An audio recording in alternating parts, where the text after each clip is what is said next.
Happy Sunday, guys. I made a video on me getting hijacked and framed for a crime for January 14th of 2019, and I deleted it for a number of reasons, but I'm going to talk about what happened. The reason I deleted it was because hold on. Oh. It's because I just wanted to make sure I got everything in there, and I've noticed when I'm talking about these things, I get emotional, and I'm trying to communicate what has happened without getting too emotional, because these are the darkest times of my life, and not knowing what was going to happen to me from one day to the next. So I just want to, say that I'm going to start over. So we'll just go from there. So I had been living in my car for a while because my family sold me out to gang stalkers. They started exhibiting the same behavior as my gang stalkers. Like, oh, she can't leave town. Oh, she has to stay here. And, pinhole cameras in the room that I was staying in at my cousin's house. And me having to talk to my brother and say, listen, there's a pinhole camera in here. He's watching me get ready. He's watching me change my clothes. And my brother was too scared to come over to my cousin's house and deal with it, because my cousin had threatened to start shooting, if the police were called. And so my brother was scared and I was scared. So also they would leave pills. They would put pills on the ground in the bedroom. And then of course, since they had surveilled me, thanks to, Scientology, investigators calling them and saying, whatever, I'm being investigated, or I'm a criminal, or whatever the case is, some outlandish bullshit. They bought into it, and at the same time, my cousin had access to see me change, use the bathroom, and stuff like that. So, anyways, long story short, I got a job delivering groceries by Instacart. Instacart is a delivery service. So I figured, if I'm not having to go into an office and be harassed, I'm one step ahead of the game, and I can have a steady income. I was making $200 to $300 a day, so that's a pretty decent income for delivering groceries. And I was happy. But I noticed, like I had mentioned before in my other videos, once I start having a routine, it could be a routine of going to a grocery store, it could be a routine of going to your favorite place to eat. That's when they close in on you. And that's when they'll surround you, and that's when they'll do something unimaginable and unpredictable. So I had been getting I was hit with some feelings and premonitions of something that, that was something bad was really going to happen to me. And when I get these, and I'll just say it from the universe, I get sickened, and it's a pretty powerful feeling to get. And then I was getting other messages. I had gotten some visions. One of the visions I got was a man behind bars that was just sitting behind bars. And I don't know if I should share this with you guys. But I started really getting scared because I I didn't know at the time. Like, the universe was giving me only so much information. I was being prepped for something I was supposed to experience that would impact me for the rest of my life after. But I just started praying a lot and asking God to watch over me.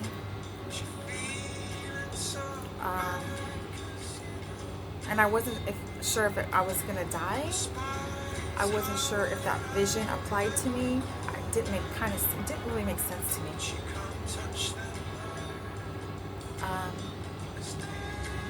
I wasn't sure if I was going to be in an accident and be crippled. I wasn't sure, but I knew it was really going to be bad.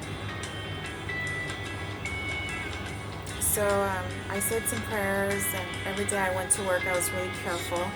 I was careful crossing the street. I was careful driving.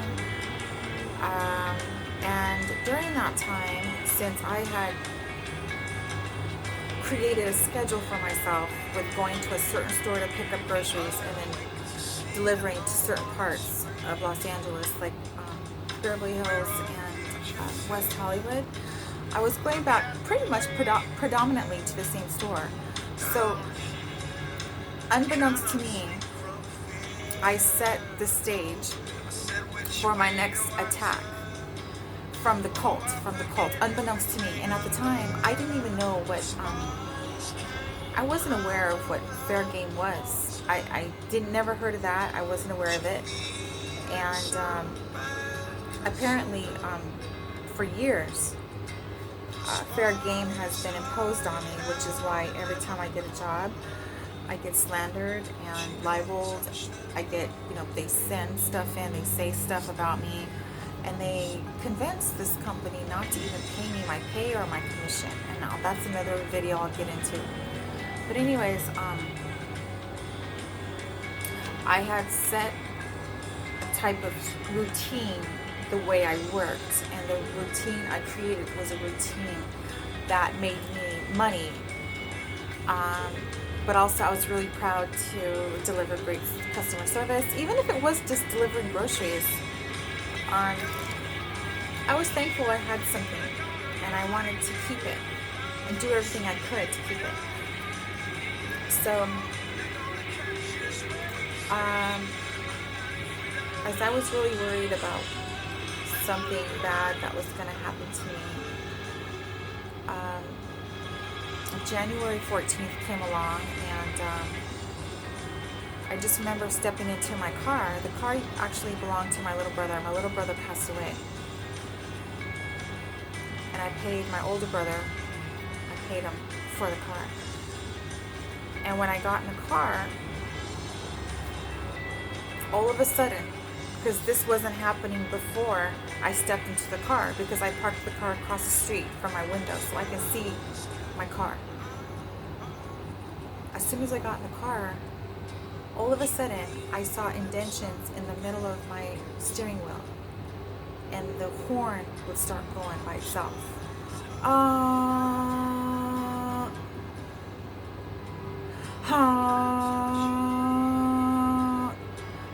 And I was like, what the heck is going on? And I thought, oh my God, my brother who passed away doesn't want me to go to work for some reason. This must be a sign. My aunt who passed away, who was a nun, she was a nun, might be giving me a sign. My parents who passed away may be giving me a sign. And I couldn't believe what I was witnessing. So, long story short, I Googled how to disable whatever was happening to my car, to physically, technically disable it, because I had to get to work. I had a commitment to make. I made a commitment, so I had to fulfill that commitment with this company. And the last thing I wanted to do was let them down, or let any potential customers who were waiting for their groceries that day to be let down. So I went to Sunset and La Brea, a Starbucks, and I Googled what I needed to do, because during the drive, my car kept honking as I'm driving.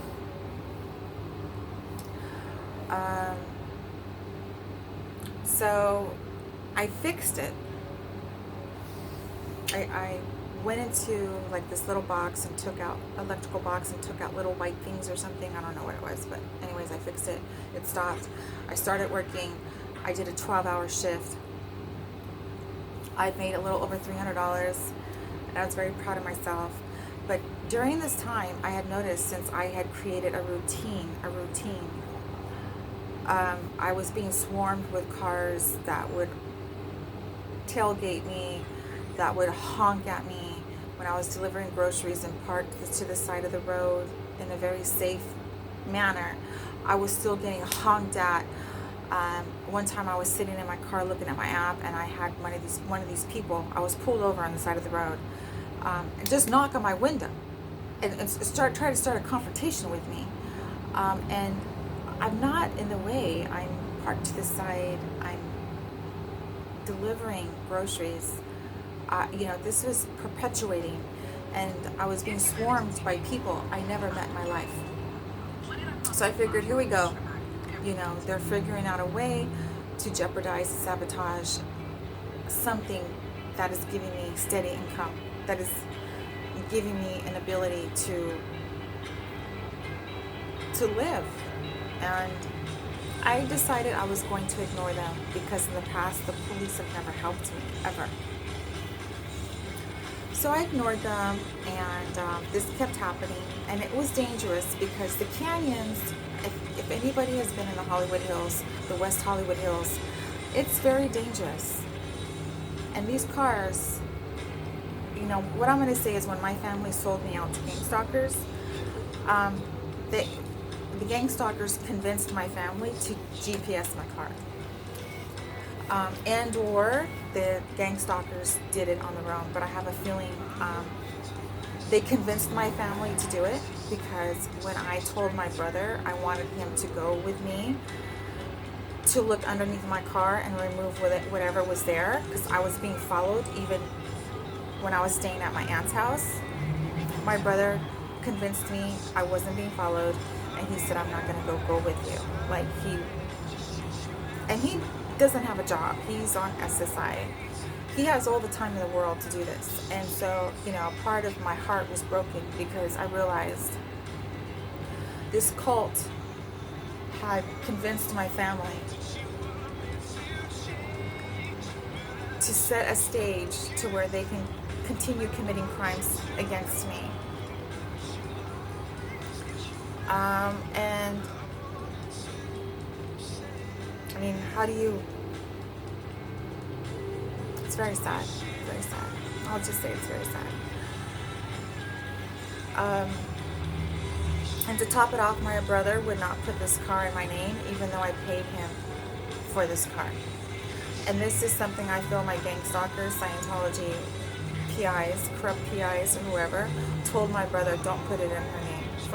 It's just another thing, another situation I have to deal with, okay, to hinder me, to stress me out, to create conflict. But I had the car in my possession, so I thought, okay, well, I have the car, so I probably shouldn't complain. I should just be lucky that I have this car, because I've pretty much lost everything dealing with this cult. I've lost everything over and over again. So as I was being swarmed by cars, tailgated, people knocking on my window when I'm trying to do my job, looking at my app, trying to start confrontations with me, or just conflict.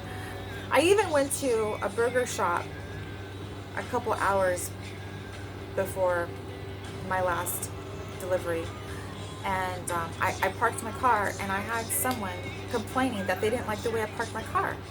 It's like, you have the whole parking lot. I'm not parked illegally. I'm parked okay. Like, they try to really interfere with every moment of your life. And these are what Scientology do. This is what Scientology Fairgame is about. They want to create as much distress to you, trouble and conflict, so that you're struggling to get through the day. You're trying to keep your head above water. So it was January 14th of 2019. I was on my last run. Even though I was dealing with all this, I thought all I can do was, ignore it. So I ignored it.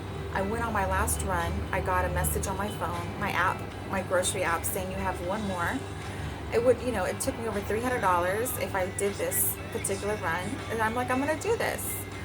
I was really excited, but I was really tired. And I noticed, as I was going to the Whole Foods, I was still being swarmed by cars. And to top it off, it was rush hour time. So I thought I would just continue on, do my run and go home.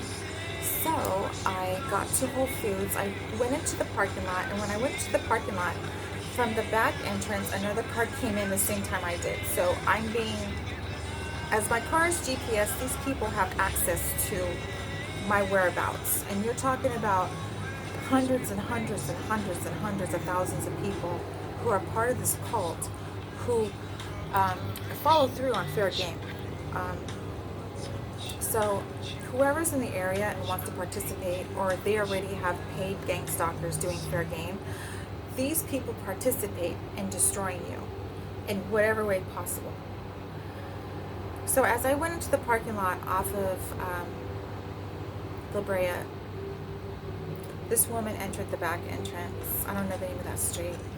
And I came in and I went into this parking lot, this parking space. I was about to park, but she decided to come around, and as I'm about to park, I turn around because I'm going to back into the spot so I can put my groceries in my trunk.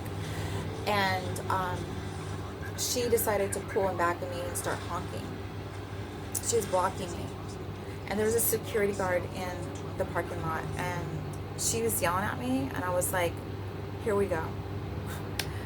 And I told her off. I was like, move, get the hell out of the way, because I knew what time it was.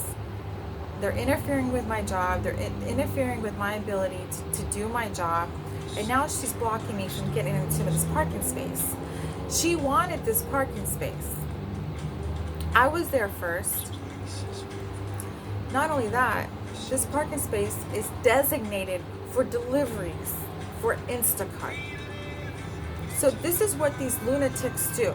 They try to project and create conflict and try to just blame you, project it on you. Finally, she moved. I backed into the spot.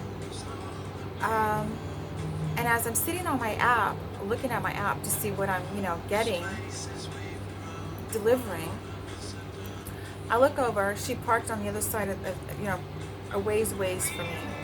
And I saw her about to go into the store. But instead of going into the store, she decided to come to my car. She took a picture of my license plate.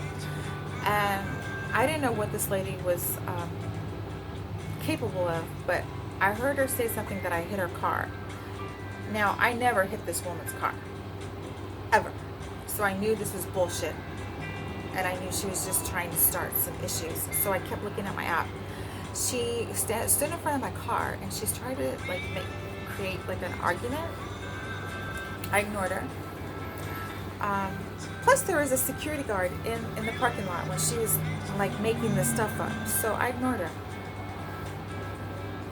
I wasn't going to entertain this lunatic, this Scientology Fairgame lunatic. So I figured if I ignored her, stayed in my car, and waited till she went away, I would be okay. Well, I look down on my app, I look back up, and I feel my car go down, and I look up, and she's climbing on the hood of my car. In the other video, I said a trunk, which, I'm doing this video, so I used the wrong word, but it was my hood. I backed in backwards to this parking spot so I can put my groceries I'm delivering in my trunk. So she climbed on my car, and when she climbed on my car, she had her knees on my fender.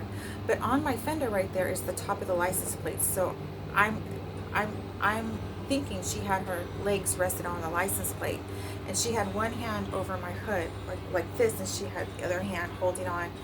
I never seen. I gotta be honest. Who has ever had this happen to them? Raise your hand. I've never had this happen to me. And this woman was tall, she was Caucasian, she looked like a mom. She looked like a mom that would go to a PTA meeting. And this is what was happening to me right now. Now, bear in mind, I'm working.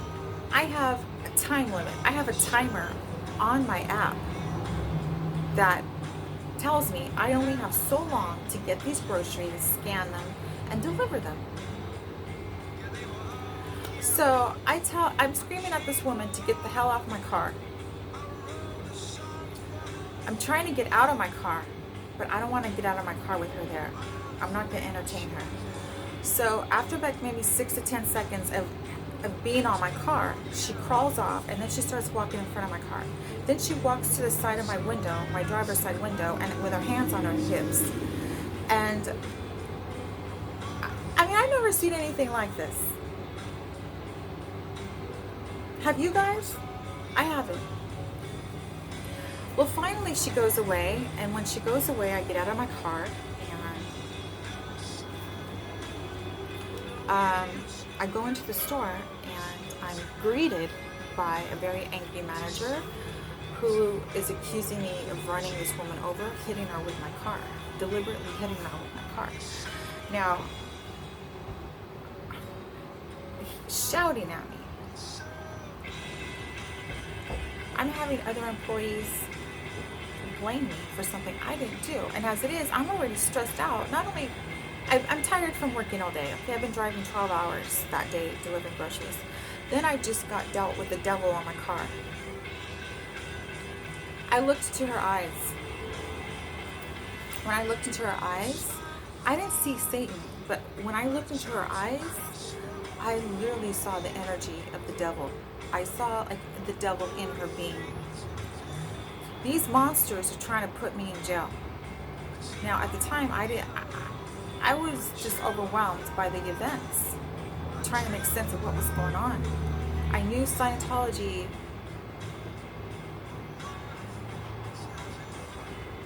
was trying to get me fired, like they've always done. Just create a situation where I don't have income, where I don't have a job, where I don't know, this is what they do. So I told the manager, it never happened.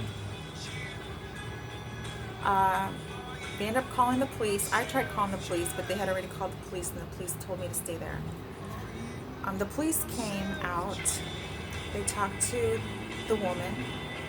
But after the police got there, she started limping. Okay, she started magically limping, and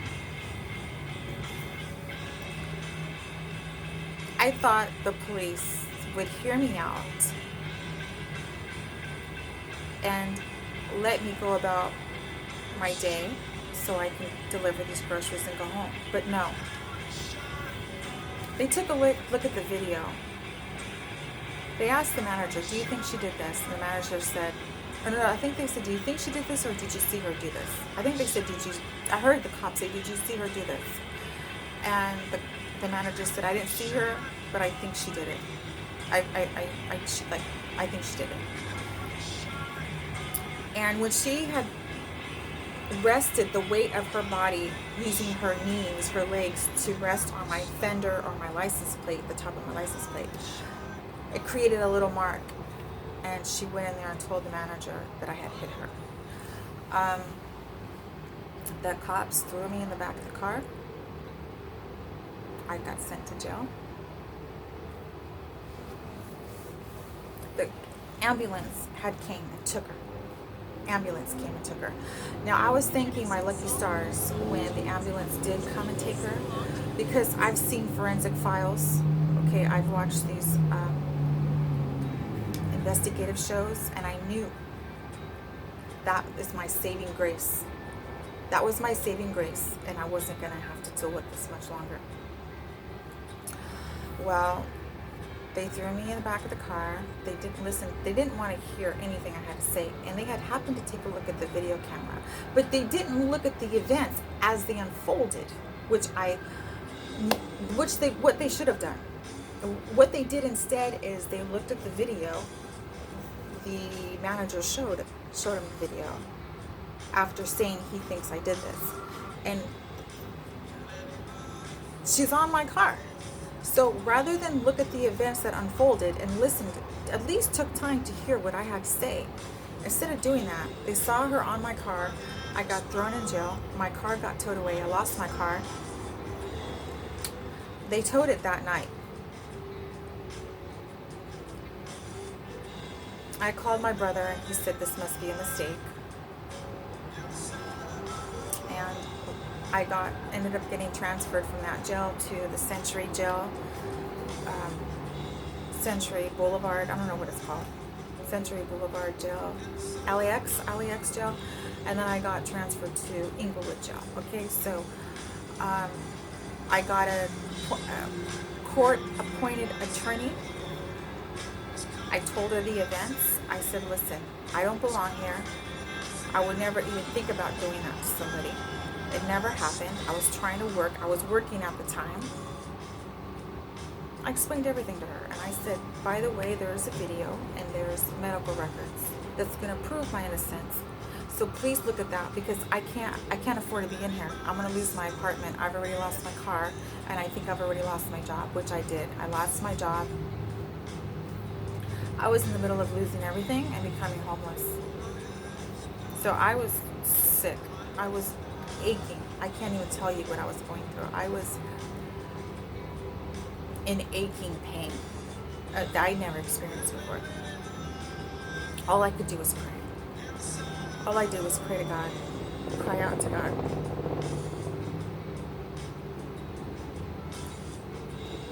Well, weeks and weeks turned into a month and a half, and she was trying to convince me that I hit this woman.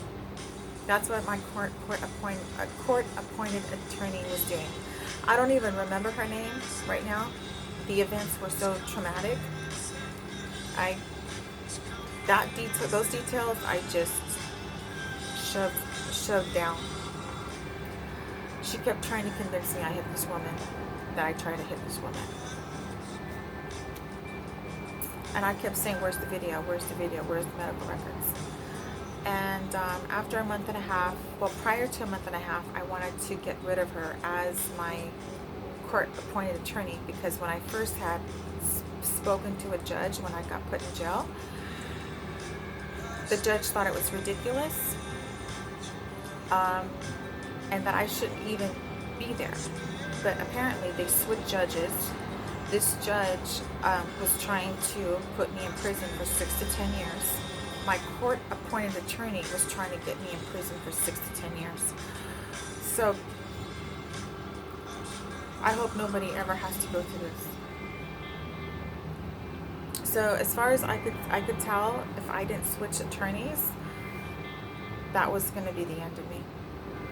And I had tried calling my brother, talking to him, and he stopped talking to me. Nobody would help me. Nobody would listen to what I had to say. And finally we had a hearing, and my court-appointed attorney informed me that I was going to be let out of jail, but that I had to plead to a lesser plea. Now, that lesser plea is a felony. I'm pleading to something that never happened. I'm being forced to plead to something that didn't happen. And I'm being forced, when I say I'm being forced, it's, I have to save my apartment. I have to save whatever I have left, because I'm in the process of losing everything. And I had been writing letters to my landlord.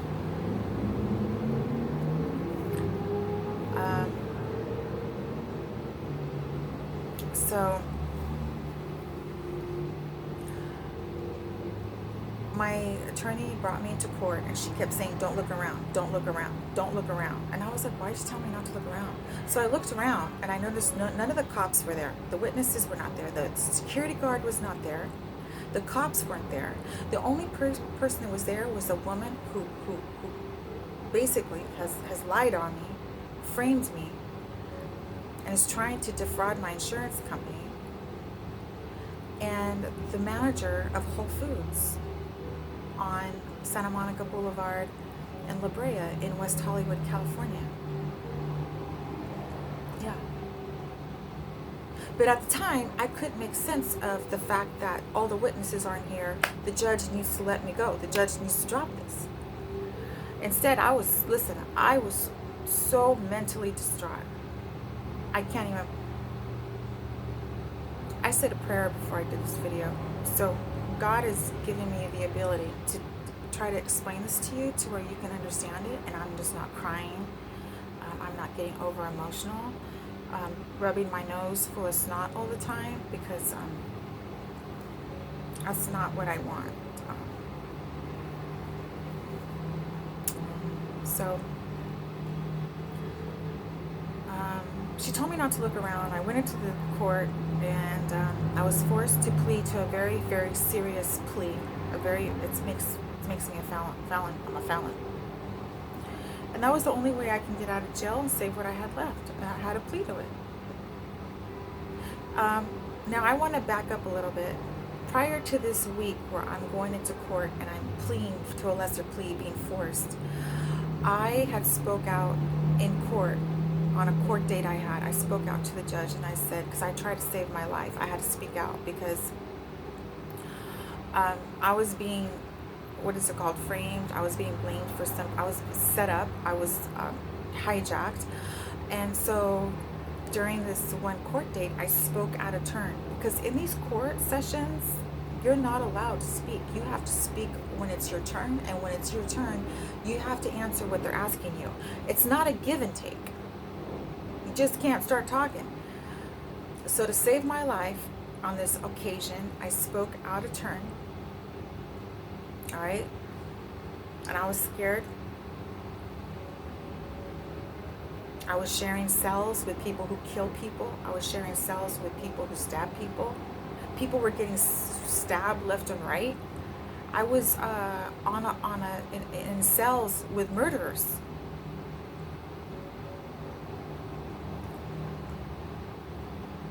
So I spoke out of turn and I said, Your Honor, with all due respect, there is a video proving my innocence and medical records proving my innocence. I never hit this woman. I would never ever do something like that. I would never think about doing something like that. And what else did I say? I forgot what I was going to say now. Shit. I said there is a video and medical records proving my innocence.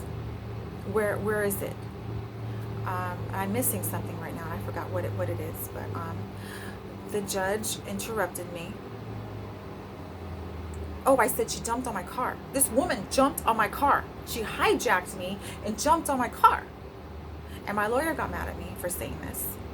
And the judge interrupted me and made an announcement to the court that the court was going to be closed.